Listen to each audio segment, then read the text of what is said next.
The reason why I repeat these shapes is to basically make this process as automatic as possible.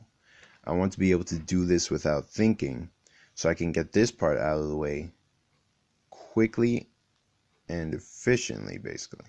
So once I get that out of the way, I can focus on the part that really matters, which is all the little intricacies of the expression itself.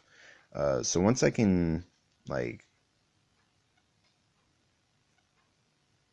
get the structure out of the way, like, I can focus on exaggeration or like, basically doing what I want with the structure instead of being beholden to it.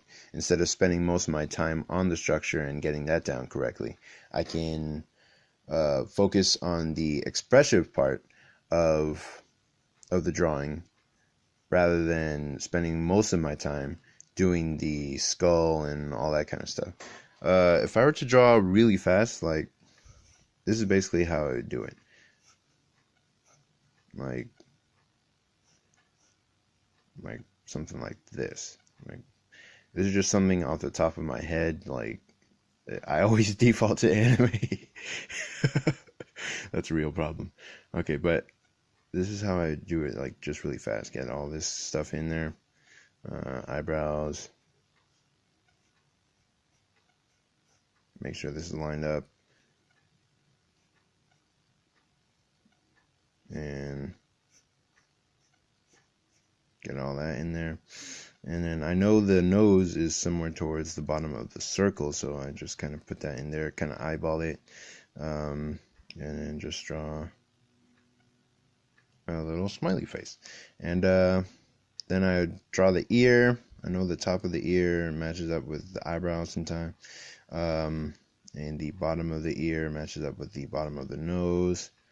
These are all things that are basically automatic to me at this point, so I don't have to think about them. But anime is also automatic to me, so I have to think about it to not, to not do anime. I have to be really conscious of that, so I don't just default to that every time. And then the halfway point between the eyes and the hairline should be... No, actually the halfway point between the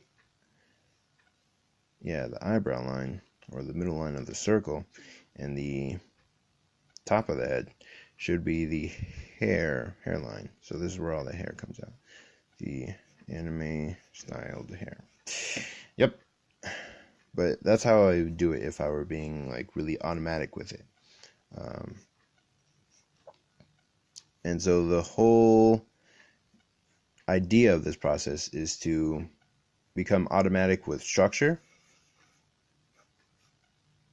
as quick as possible, and then get to the nitty-gritty of the expression afterward, because that's what's going to require the most thought.